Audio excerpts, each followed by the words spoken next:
Okay, share screen. This should be. All right. So first of all, good evening. Welcome to everybody. I know we have people in different places, so it's nice to see all of you. And I wanted to read to you today a Mishnah in Pirqe Abot. It's a Mishnah in Pirqe Abot. It's actually one of my favorite Mishnayot. It's in the 5th chapter of Pirqe Abot. It's a fascinating Mishnah. We're not going to do the whole Mishnah. We'll do part of the Mishnah. So give me a moment here.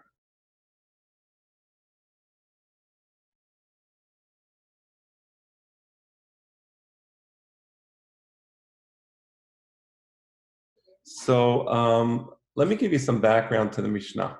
Okay. So if you look at this 6 days of creation, right, and there's an incredible abundance in the world. Hashem creates a world with a tremendous variety, and he does everything over the course of 6 days, whatever days means. We're not dealing with days. We're not dealing with days in the conventional sense, and it's certainly not 24-hour days. But put that on the side for now. But it's incredible how every day is so rich with an abundance of new creations. And then it stops. It all stops. The last day of creation is the 6th day, Yom HaShishi. And then on the 7th day, on Shabbat, nothing. And that's also a subject, that's a great subject for a class as well. What does it mean that on Shabbat Hashem did nothing? But there's that stark contrast.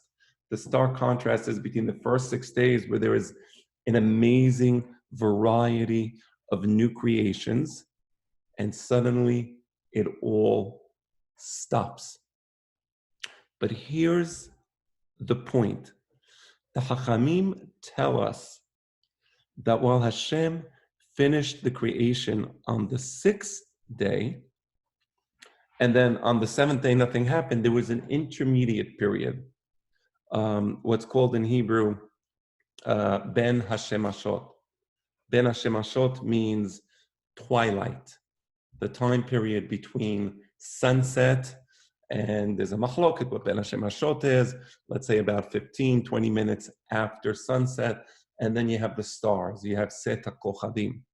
So the Chachamim say that during the twilight, between sunset on the 6th day of creation, Yom HaShishi, the end of Yom HaShishi, and the beginning of Shabbat, during that Ben Hashem Hashot, there were 10 things created.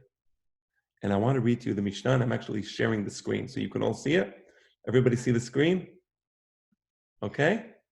So I'm going to read it for you. All right? Asara devarim nibreu be'erev Shabbat ben Hashem Hashot. There were 10 things that were created erev Shabbat during the period of twilight. So it's Friday.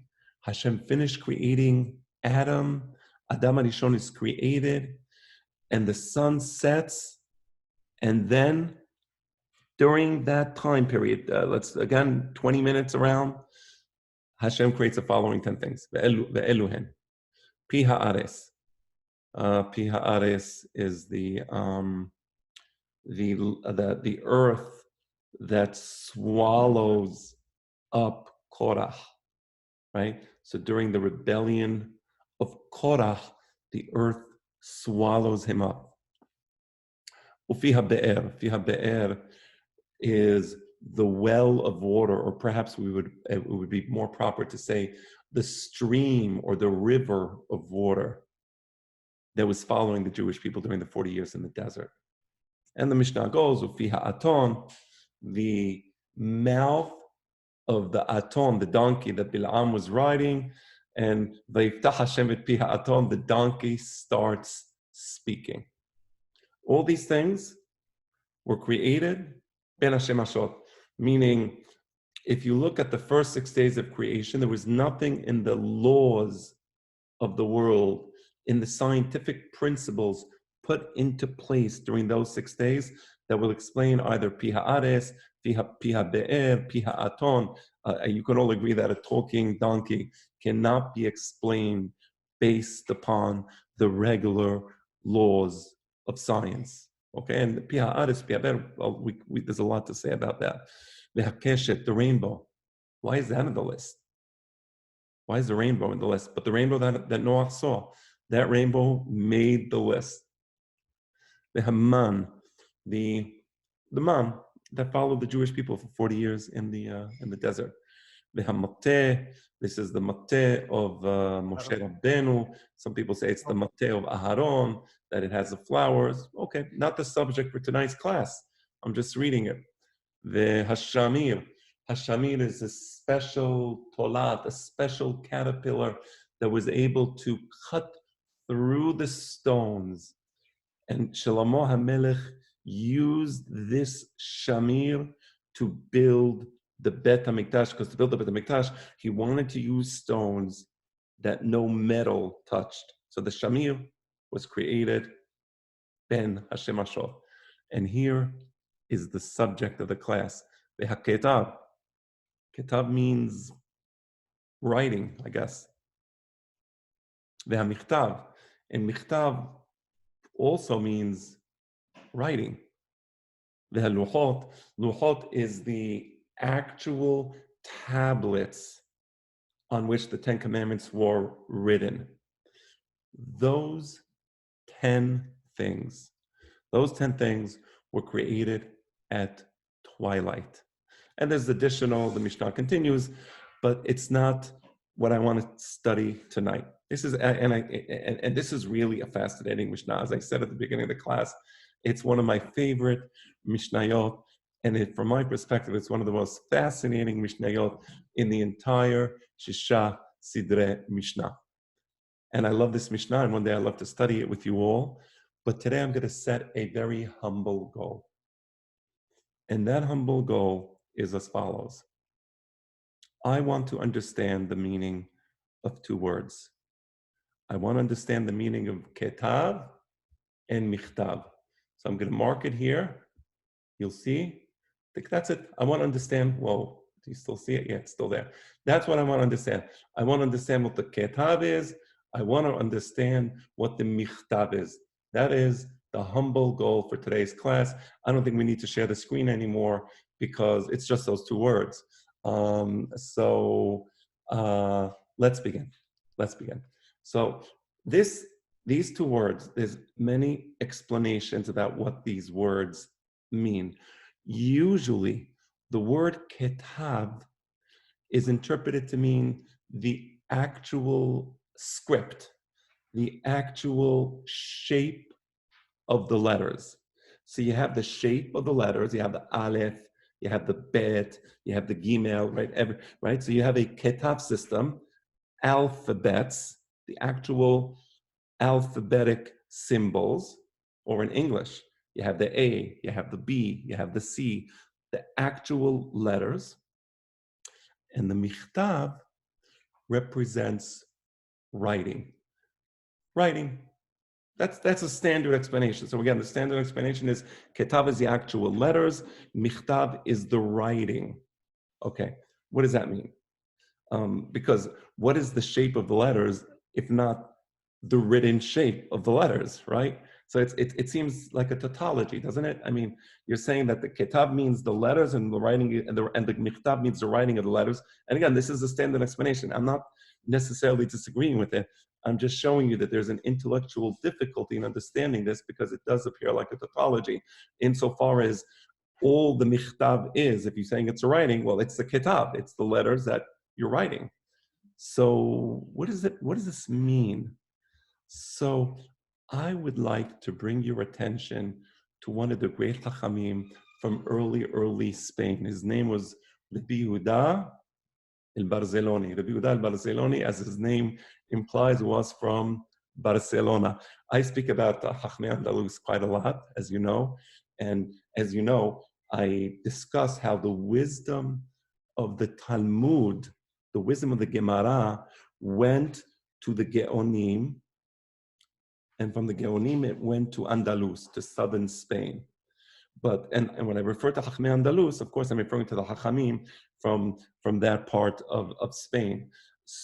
But there were many Chachamim who were part of that system of thinking who weren't geographically located in Andalus. So Rabbi Yehuda al-Barzilani was not in Andalus. He was in the area of Spain known as Catalonia. And Catalonia is actually northern Spain, in Barcelona. But he was one of the Chachmei Andalus because his thinking and the people he quotes in his writings were from Chachmei Andalus. He quotes Shemuel HaNagid, he quotes Zarid, he quotes Rabbeinu Hananel, and here he has an absolutely fantastic explanation. What is the word Ketab and what is the word Mikhtab? In this explanation, he brings it, he has, Rabbi Yehuda al-Barzilani has a commentary to Sefer Yesirah. So Sefer Yesirah is a book that some of the great Hachamim wrote a commentary to. One of the Hachamim that wrote a commentary to Sefer Yesirah is Rabbi Yehuda al-Barzilani. And the Rabbi Yehuda al-Barzilani, in his commentary to Sefer Yesirah, he explains what the word Ketab means and what the word Mikhtab means. Okay, and here's what he says. He says that the word Ketab refers to the particular letters as they are written down. For example, let me use the chat feature here, okay? So I'm gonna write in the chat feature, I'm going to write the following. This is the example he brings. I just wrote the letter Aleph, and then I just wrote the letter Resh, and then I just wrote the letter Sadi. These letters, as they are written down, that's a Ketab. But then you need to have another system that teaches you how to put the letters together and to form a word. So in this case, if you put these letters together, the word you form is Eres. Eres, land, right? So the letters by themselves is the Ketab. That's the alphabetic system, right? And every language has an alphabetic system, has an alphabet. But with the alphabet alone, all you can do with an alphabet is you can write the alphabet down. But and so you have a writer who writes the letters down, but then you need to have a reader who can put the letters together and create a word. In this case, Eres. So that's what Rabbi Yehuda al-Barzilani says. And what's interesting is, and the Mishnah considers this to be, it puts the Ketab and the Mikhtab system as one of the great miracles, right? We had Pi Ha'aton, for example, the mouth of the donkey speaking. So this is a miracle. The fact that humanity has an alphabetic system or alphabetic systems in the plural is itself, from the perspective of Hachamim, miraculous. And you know that, yeah, I'm sorry? And you know that... Could you hear me? Yes. I'm sorry to bother you. Just, obviously, we can't be talking about the actual letters themselves as we know it, because those developed over time and those were invented and created by humankind. We know Ivrit today is Ashurit now. It wasn't the ancient Hebrew letters. So what are we talking about? Right. We're saying that the concept of letters or letters themselves, but not necessarily the shapes that we're seeing. Right. So we know that the pasuk says, "Vayhi ha'adam leruach haya." He was alive. And if you look at the Targum Ankelos, it says, "Leruach malela." He spoke. He knew how to speak. He had language. What distinguishes Adam from the other creations is that Adam was endowed with language, with speech. And yes, what this Mishnah is saying is that speech is not just something that came out of the thin, out of the blue air, or out of the thin, but rather it's something that Hashem gave Adam. So in this case, you refer to Hebrew. You refer to the original Hebrew letters, which are different, of course, than the actual letters we have today, because the letters we have today are the Assyrian letters. But the Hachamim are teaching us that this alphabetic system was given to Adam. It wasn't just something that man happened to have invented. That's the letters. That's the letters. But what about the reading? What about the ability to decipher? And you know that let's just take English. Let's just take English. Do you know that in English, you actually have 44 different sounds that you produce? So when you speak English and when you speak for a long time, you have the ability to produce 44 different sounds. That's the maximum number of sounds in English, right?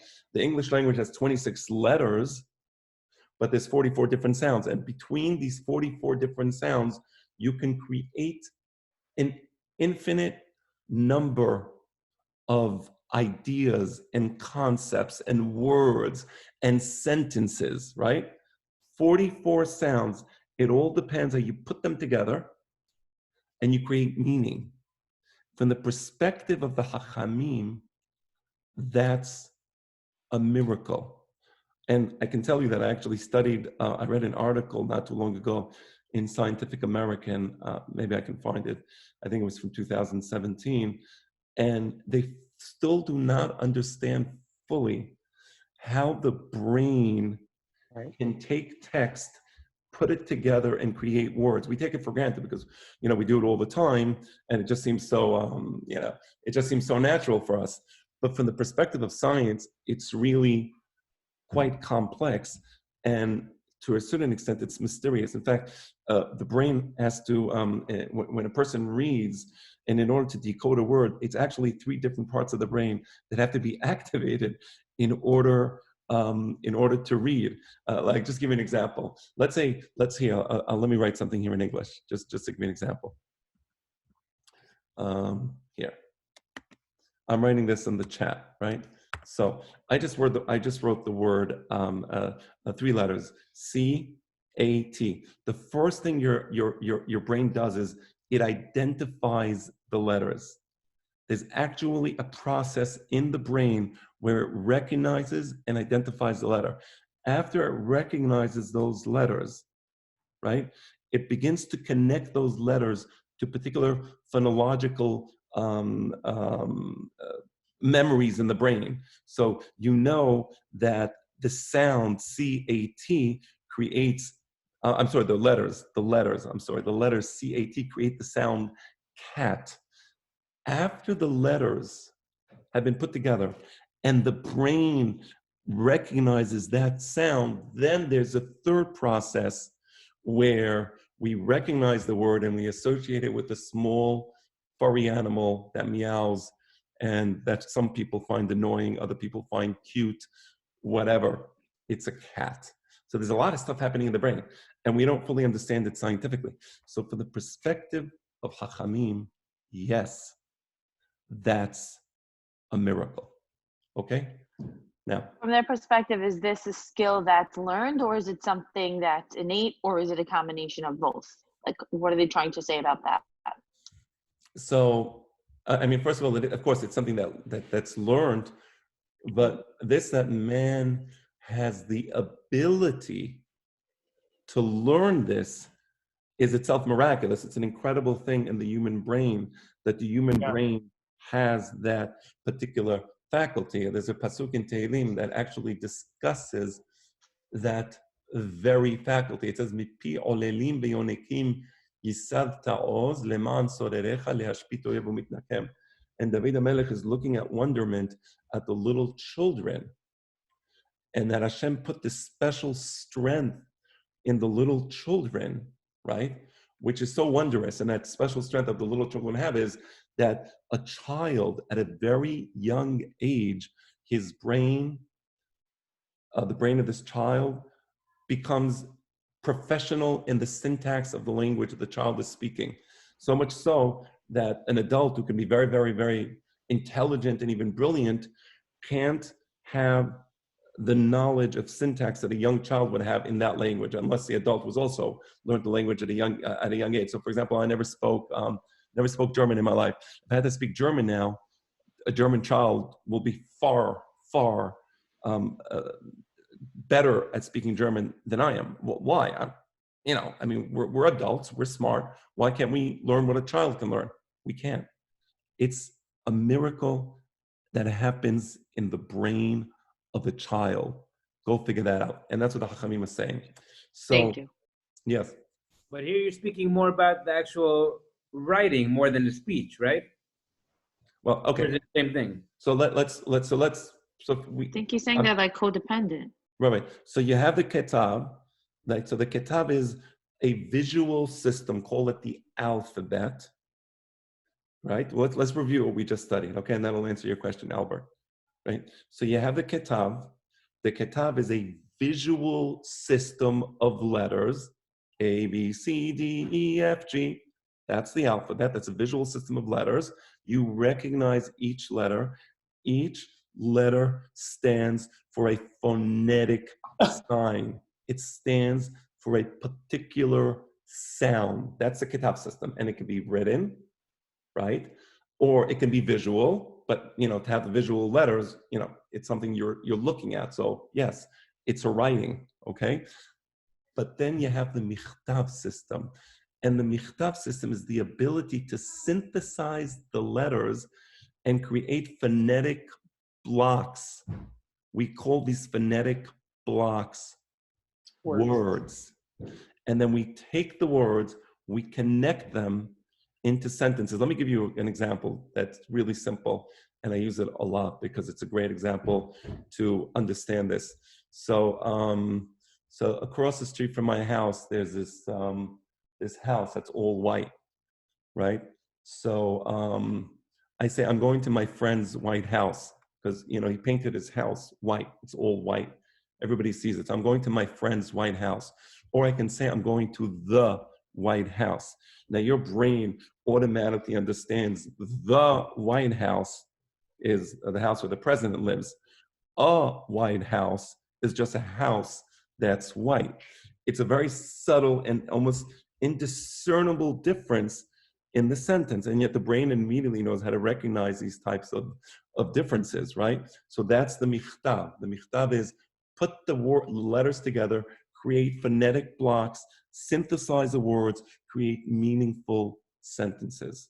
That's what we got up to now. That's a summary of everything we did until now. Now, I want to talk about Hebrew, because Hebrew is even more amazing.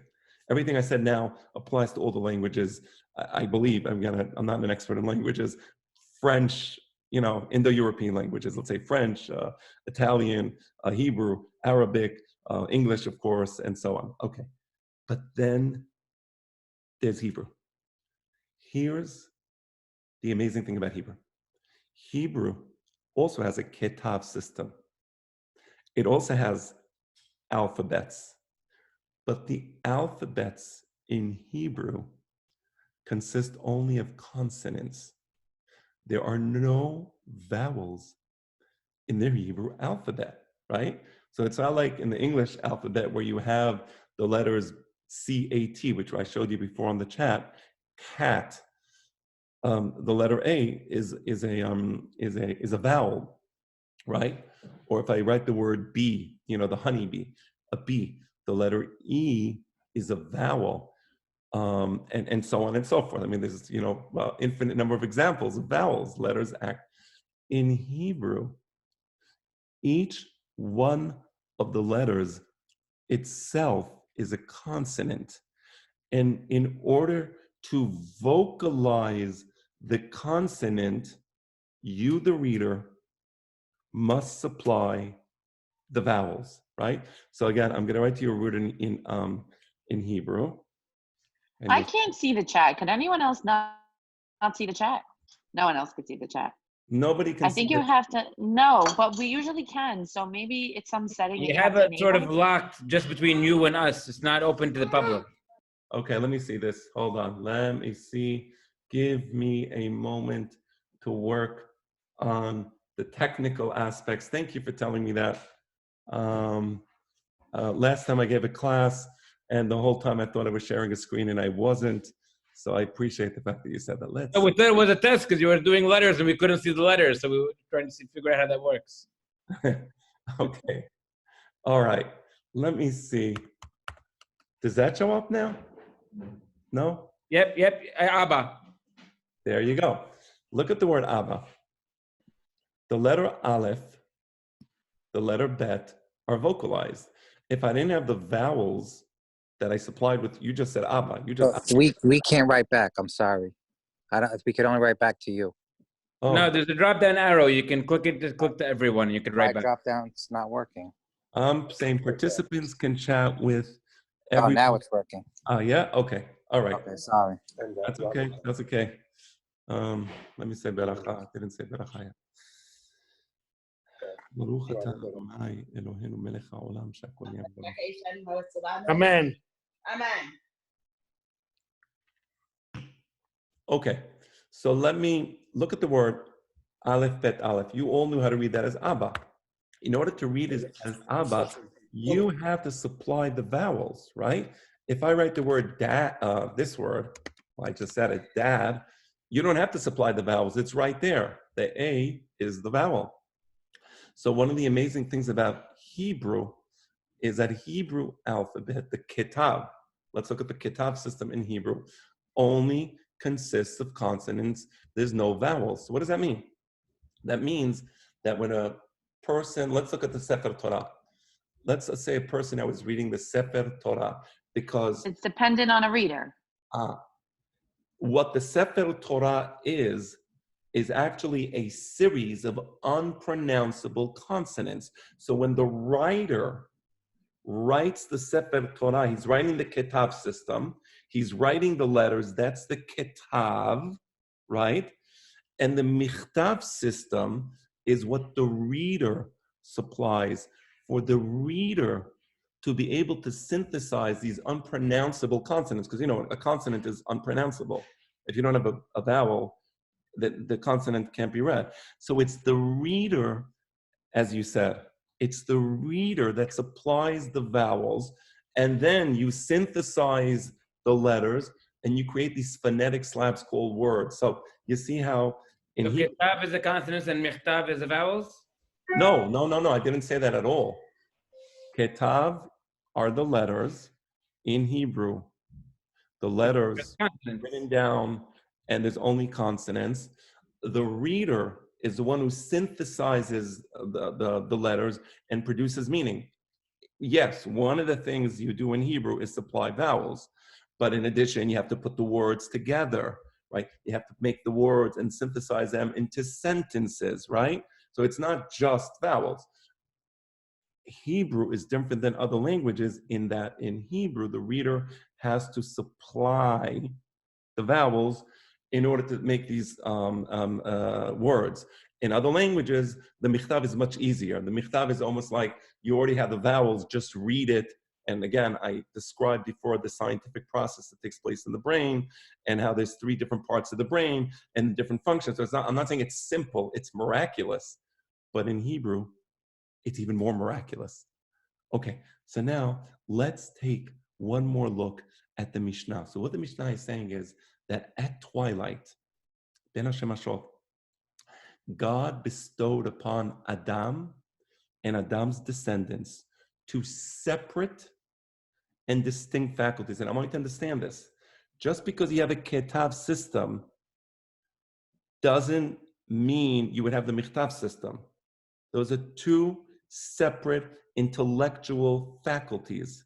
It's like 2 interconnected miracles, like 2 miracles that come together. So, Chacham, did Adam know how to write? So number one, Adam knew how to write, right? Okay. And was that passed on?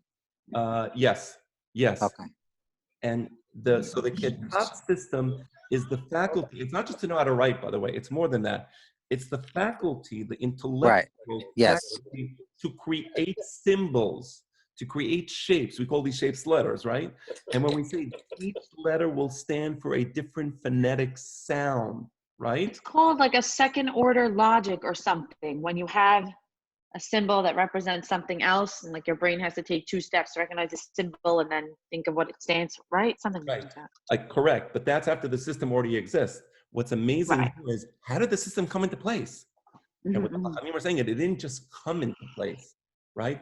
Hashem gave Adam the car. Let's call this a car. The ability to have a brain, to even think about it is miraculous. You think, I'm going to create a system of letters where each letter will stand for another, one will be another ka, another ba, another. That itself is miraculous, right? Because that's just a system. Now that system is meaningless. What makes it miraculous is it's a meaningless system, unless you also have a Mikhtab system, right?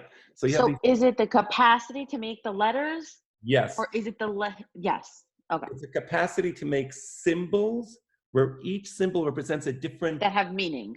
No. Vocalization. Yes. Where each symbol stands for a Okay. different phonetic sound. That's the Ketab. I think it's called a phoneme or something like that. Yes. I took a link. Yeah? Okay. Correct. So each letter stands for a different phonetic sound. The C stands for K, right? The S stands for S, right? That's one system. That's the Ketab system, right? The Mikhtab system is a completely separate system. But you notice these two miraculous systems, they join together and they enable the transmission of meaning, right? So the Mikhtab system is the faculty to synthesize words out of these symbols, right? And in the case of Hebrew, to add vowels to the letters and then synthesize words and join the words to create meaning. And what I want to say is the absence of vowels in Hebrew is not haphazard. It's not just like, it just kind of happened like that. No, actually, it's intentional. And not only is it intentional, it's essential. How do I know this? Because a Sefer Torah that has vowels is pasul. Why? It's just easier to read. I mean, somebody put vowels in the Sefer Torah. Why should it be pasul? Because then you're not as reliant on the reader, and the point of having it written is to have a reader. It also reminds me of the fact that you need Torah Shebichtav and Be'al Peh together. It's like you can't have one without the other. Okay, well, I'll tell you something even more. So you have, let's say, the Christian New Testament. The vowels are supplied. The Muslim Quran, the vowels are supplied. Why the difference? And here's the difference. Because in those systems, the reader is passive. The role of the reader in those systems is marginal. And I would even say submissive. You're told, this is the text. Here it is. You just have to sort of remove the word from the page. In the Torah, in contrast, Mabdil ben Kodesh lechol, it's up to the reader to supply the vowels to the text, since without these vowels, the text is unreadable. The word, therefore, becomes the creation not only of the writer, which is Hashem, but it becomes the creation of the reader, which needs to supply those vowels, right? So you have the dynamic relationship between the Ketab, which comes from the writer, Hashem, the Mikhtab, which comes from the reader, and at that junction, you have meaning. Now, I want to summarize what we said, okay, and why this is so significant, because we know that Hashem gave Adam 6 mitzvot b'nei Noach. The 7th mitzvot b'nei Noach, which is Ever Min HaChai, that was given to Noach. Hashem gave Adam 6 mitzvot. Okay, so that means that Hashem was able to communicate a message to Adam. So think of this for a moment. Imagine now you have a thought, right? So you have a thought, something is bothering you. You want to deliver this thought.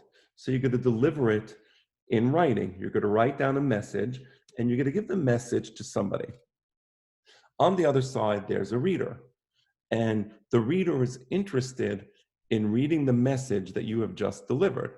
Now, in between the writer who wishes to deliver a thought and the reader who wishes to receive a thought, there is a bridge. What is the bridge? The bridge is a Ketab and Mikhtab system. So without a Ketab and Mikhtab system, Hashem would not be able to communicate with Adam. For example, a monkey can never receive a message, an intelligent message from its creator. An elephant can never receive a message. What's the fundamental thing that allows us to receive information from God? And the answer is the Ketab and Mikhtab system. And it's precisely for that reason that not only does Hashem give Adam the Ketab and Mikhtab system, but he makes use of it. How does he make use of it? He tells Adam,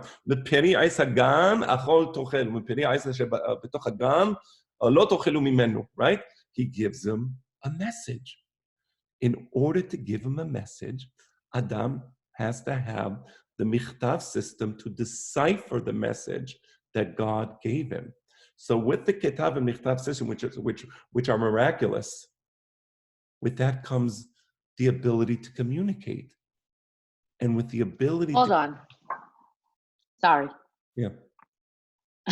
Rabbi. Please, no, no, because you just explained like the need for literacy, like synonymously with language.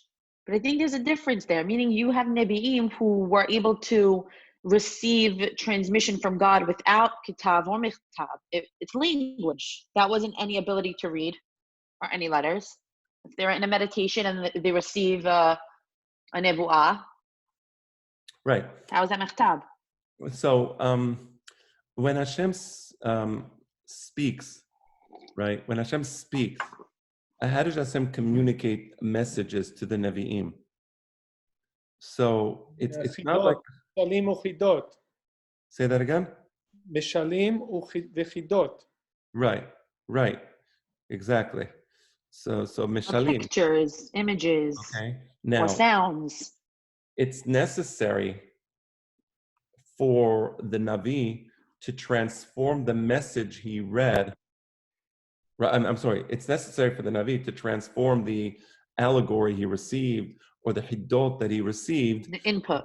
He needs to transform it into a linguistic message, right? So Yeshaya Navi says, Yeshaya Navi says, "Hashamayim kis'i ve'ha'aretz adom raglai, eze bayit asher tibnu li." So those messages, those words, weren't actually given to Yeshaya. Hashem gave Yeshaya the consonants. Right. What Hashem gave Yeshaya was unreadable. It was up to the Navi to process those consonants and to create the message. Hashamayim kis'i ve'ha'aretz hadom raglai eze bayit asher tibnu li ve'eze makom menuchati. Those words are a synthesis of the Ketab system, which is what Hashem speaks. Hashem speaks in the Ketab system, and the Navi synthesizes and has the Mikhtab, and out comes his understanding. He puts the words together, and he puts the meaning together. So it's not correct to say that you can be an illiterate. You can't be. You need to have linguistic skills. That's why, by the way, that's the essential Adam. You know, the Chachmei Kabbalah speak about the different madrigot. So the lowest madriga is the domem, the inanimate objects, like a stone or like soil. Higher than the domem is the second level is a plant, because vegetation, it has a dynamic existence. Breathes. It's growing, it's changing, right? That's the someach.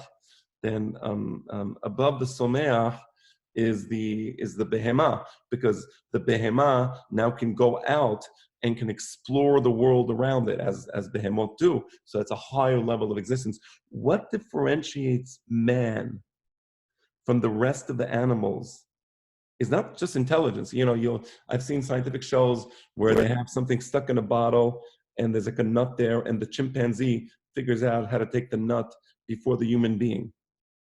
So it's not intelligence.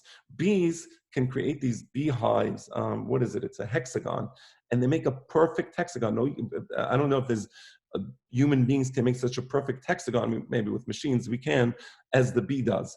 Termites, they create these huge mounds, which are air conditioning systems for their holes. If I tell anybody now in the class, me included, by the way, I want you to create a mound, which will be an air conditioning system for a pit under the mound. Does anybody here know how to do that?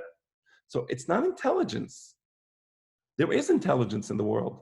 It's language, but it also sounds like it's perception. Intelligence is a quantum leap, because through linguistic intelligence, you can learn how to make that termite mound.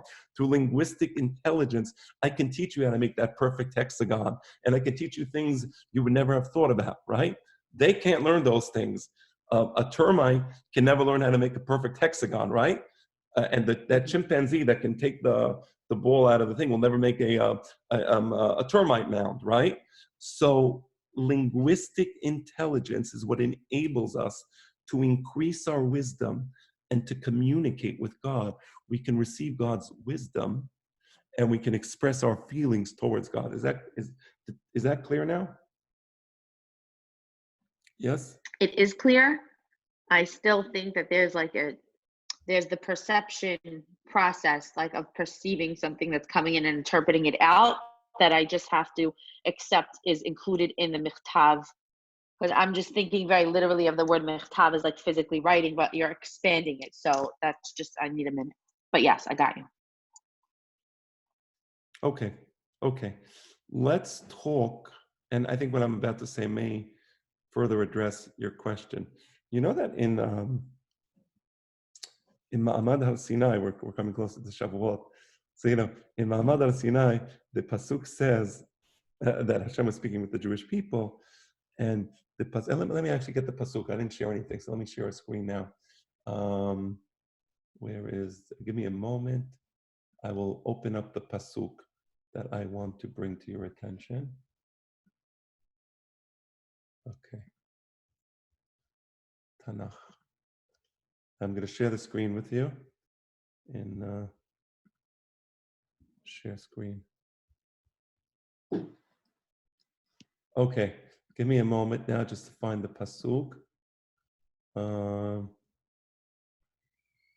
Okay, let's say. Give me a moment. Here we go. I think we're. No, wrong chapter. Let's say. Okay, this is the right chapter. No, next one. Pasuka, Pirqe. Here, after the 10 Commandments, Hashem just spoke. He spoke the 10 Commandments to the Jewish people, and the pasuk says, "V'chol ha'am ro'im et hakolot v'et halapidim." I understand when it says the lapidim, they saw the fire. That I can understand, but it says they saw the sounds. They actually saw the sounds, and the Midrash says that they saw the letters written in black against the white parchment of the sky. So here we see that there's a connection between the speech of God and writing. The speech of God is the Ketab system, but it's necessary for the Navi, or in this case for Am Yisrael, because Am Yisrael in Har Sinai reached Nebu'ah, and therefore they all see it. Like you're looking at the words on a Sefer Torah, and they knew how to put the words together, and they put the words together, and out came Anochi Hashem Elohecha Asher Hoseticha Me'eretz Mitzrayim. And let me give you another example, just to show that this isn't a far-fetched example. There's a pasuk in the book of Devarim which says, it says, "Rak ishamer lecha u'shmor nafshecha me'od." Let me find the pasuk. Give me a moment. "Rak ishamer lecha u'shmor nafshecha me'od." Hold on one second. I'm going to just Google the word. Rak hishamer lecha. That's it. Okay. So it's Devarim Perek Daled Pasuk Tet. You see it now, right? I know that you all see the screen that I'm working on. It says, Rak Isham elecha, mushmor nafshecha me'od. Pen tishkach et hadevarim. What does it say there? Pen tishkach et hadevarim. Asher ha'u einecha. Wow. What does that mean? You know what Rabbeinu Adia Gaon says on that pasuk? Don't forget what your eyes saw. You know that now Rasag is giving you the pesha. Rabbeinu Adia Gaon says, don't forget the words you saw, right? So the words that Hashem speaks to us, that's the writing of Hashem. That's why we write it in the Sefer Torah, by the way. Why do we write the words that Hashem speaks to Moshe Rabbeinu in the Sefer Torah? Because that's Hashem's writing. Why do we write the words that Hashem spoke to the Navi in the Nevi'im? Because that's Hashem's writing. So that's the Ketab and the Mikhtab system. And perhaps I can end now with the following thought. And then I'll take questions if you still have them, because I see we do have a few minutes. One moment, please. Okay.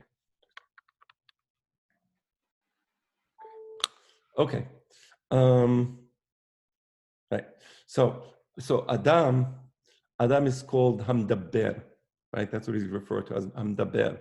And Ankelos says that the great faculty of Adam is the linguistic faculty. And with the linguistic faculty comes the ability to communicate. And just always think of this. Always think of a person. He has a thought in his mind.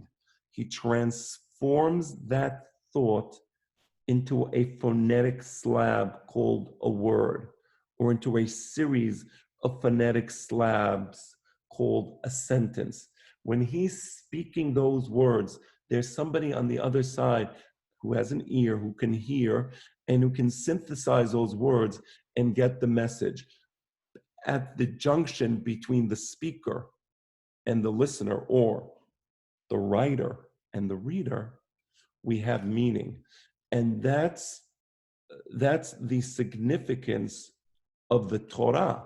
The Torah, and there's a great story of Moshe Rabbeinu going up to Har Sinai, and he wants to take the Torah, and until now, the Torah is with the Malachim, and the Malachim are not willing to give up the Torah, and Moshe Rabbeinu is quite intimidated by the Malachim, and Hashem tells him, Echos b'kisei hakavod, and the story ends with Moshe Rabbeinu saying, the Torah says, Anochi Hashem Elohecha asher hoseticha me'eretz Mitzrayim.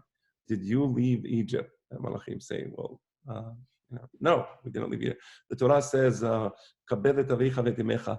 Do you have parents? Well, Malachim say no, and so on. The Torah is a system of words that was given specifically to a nation that has a Mikhtab system. Without the Mikhtab system, it is impossible to deliver wisdom. It is impossible to communicate. So when the Mishnah is telling us that the Ketab and Mikhtab system was given to Adam HaRishon during Ben HaShemashot, that's what made Adam Hamdaber. That's what made him the most unique of the creations in the world, because Adam has all of the elements of the other creations, but he has something that no other creation has, and that's the Ketab and the Mikhtab system. That's what I wanted to teach today. We're a little early, so if you have questions, I will take them. Otherwise, we can try to look at the rest of the Mishnah. So, are there any she'elot? No questions. Just this. The last piece that you just said, yes, is kind of connecting for me with that midrash about Moshe asking. I don't know why he forgot why he goes up. And he asks about the ketet on the letters, and then they talk about Rabbi Akiva and how he's going to later expound on every ketet on top of the otiyot. So it's sounding to me like it's in the merit of those otiyot that he was able to give whatever chokhmah he was able to give, meaning that the Ketab allowed for that expounding and those drashot. Yes, absolutely. And it's not just that. We see that the Torah, the interpretations are not automatic. This is like an important point. That maybe this is a good thing to discuss because it really illustrates it. Hermeneutics. Right. The derashot of the Hachamim. What gives the Hachamim the right to, for example, I brought you the derasha a few weeks ago. It says, Zachorek Yom HaShabbat lekadesho. What gives the The Hachamim asmachta. the right to say, Zochreu al hayayin? Who says? Or that one. Right. Who says? It doesn't say wine. But they say yes, but there's another pasuk that says, Kitovim dodecha miyayin. Right? Right? Naskira dodecha miyayin. I'm sorry, Naskira, in the same word, Naskira. Or there's also another pasuk, that was in Shirashim, in Hosea, Zichro ke'en Lebanon. So the Hachamim have the right to do these derashot. They're given the right. The Torah gives them the right to do these derashot and to interpret the words precisely because without a reader, the text can convey meaning. The text can only convey meaning when there's a reader who has a Mikhtab system, and the Mikhtab system implies the right to interpret the text. So that's why the Hachamim, they make the derashot, and the derashot that the Hachamim make have oftentimes have the status Based of on the words. For example, And they're also often based on the words, a hekesh, an asmachta, or I don't know, gezerah shava, meaning a lot of times they're connected to the text. yes. So, Interesting. for I example, like it. we make kiddushin when we marry a woman. We make kiddushin bekesef. Who says we can make kiddushin bekesef? The Torah is kiddushin b'ishtar or bebi'ah. Who says bekesef? The Hachamim say it, and what the Hachamim say becomes the interpretation of the Torah. They make a derasha ki yikach ishisha, and they say the kiddush, the en ki ha'ela bekesef, and that becomes the correct interpretation. Who gives them the right to do that? Because the Torah was given to a alphabetic public, and part of being alphabetic is you have to learn how to read and to interpret. So it's not like in the Muslim or in the Christian text where basically you're just removing the meaning from the page because it's vocalized. Here the words aren't vocalized. And precisely because of that, we have the right to interpret, and the interpretation is not always just peshat. The interpretation many times is not peshat. Or certainly not obvious in the text. It's a possibility, but it's one possibility out of several possibilities. And the derasha does that. Okay? So are there any other questions on this? Yes. Any other she'elot on this? So we do have another 7 minutes, and I don't like doing bitul Torah. I don't like doing bitul Torah. So let's go back to the let's go back to the Mishnah. So Pi Ha'aretz, what was so miraculous about Pi Ha'aretz? How is that a miracle? So Korach rebels against Moshe Rabbeinu, and the Pi Ha'aretz, the land swallows him. Why is that so miraculous? I mean, that's just a scientific thing. There's quicksand in the desert. Go today to the area of Yam HaMelach, there's quicksand. So first of all, I have to say, I'm mystified that the Hachamim put this in, but I will give you my understanding of this Mishnah. Generally speaking, in the world, good night, Julie, my little girl. Generally speaking, in the world, in nature, the way things work is the aggressive, powerful animal subdues the weak, humble animal. That's just the way it is. If you're strong, you're a lion, you're going to go ferociously, and you're going to get that little gazelle. That's the way the world works. It just does. We may not like it, but it's just a fact. What's amazing about the story of Korah is Pi Ha'aretz. Moshe Rabbeinu was the most humble person. He was not interested in power. He didn't even want the power. He didn't want to be king. He didn't want to be Kohen Gadol. He wasn't Kohen Gadol. He eventually gave it to Aaron. He didn't want any of that. And Korach was like, I want power. Give it to me. Who wins in those situations? You know, who's going to become the next president? I don't want to make any prediction. Who's going to become president? A person who says, well, gee, I really don't know if I I can do this. I don't think I'm fit for that. Or the person says, I want to be president, and he goes out and he does what he needs to do, and he gets people around him, and they're all supporting him and cheering him, just like Korach did. He had the whole Aidah behind him. Everybody was cheering Korach. And who ended up winning? Moshe. Pi ha'ares. That doesn't make sense in the law of nature. The fact is, the man who wanted to go up ended up going down, down, down, down, all the way to the lowest level. That's what happened to Korah. So that's a miracle. So you see how Pi ha'ares is actually a very miraculous event. Okay, Pi ha'ares. Let's do the next one. Pi ha'be'er.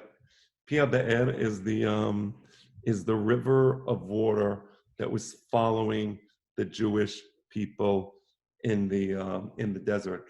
I would tell you that when the Jewish people went into the desert, and Rambam discusses this, he discusses Perashat Mas'eh. And the question is, and I think Rabbi Shaul Levi Mortera in Givat Shaul, one of the great Chachamim, a chief rabbi of Amsterdam, he was the one who actually put Spinoza into Pirqe. So I think he also brings this. Okay, anyway, so what he says is, why does Perashat Mas'eh give us, all the destinations, all the specific spots they stopped in the desert? And what he says is, because in the desert you have Bedouins. That's not uncommon. And the Bedouins will always be going in a place where there is water, where there's an oasis, where there is grazing grounds for their goat and their sheep. They don't go into the middle of the desert where there's nothing. That they won't do, right? So what the Perashat Mas'eh teaches us is that the places that the Jewish people went were places where there was nothing. Eres asher lo adar ba'ish, says the Nabi, I think Yirmiyah, that the places where the Jewish people went were places where no one ever went before because there was no way to survive there. Even the Bedouins would not go there, right? So what does Pi ha'be'er mean? Pi ha'be'er means that wherever the Jewish people went, and even places where there was no water because there were no Bedouins there, and if there was water, Bedouins would be going there. That would be a place of this. The water followed the Jewish people. It's usually the people who follow the water. But here, no, it was the water that followed the Jewish people. So you always see these movies, people going down river, follow the river, right? And then you get to the ocean or two. Hopefully you get to a town because there's always towns by rivers, right? This was the miracle. The miracle here is that it was reversed. That's Pi ha'be'er, okay? We have another 2 minutes. Okay. Pi ha'aton. What's the miracle with Pi ha'aton? I'll give you the 2 levels in the 1 minute that we have left. Well, it's really crazy that the aton can speak, right? Isn't it?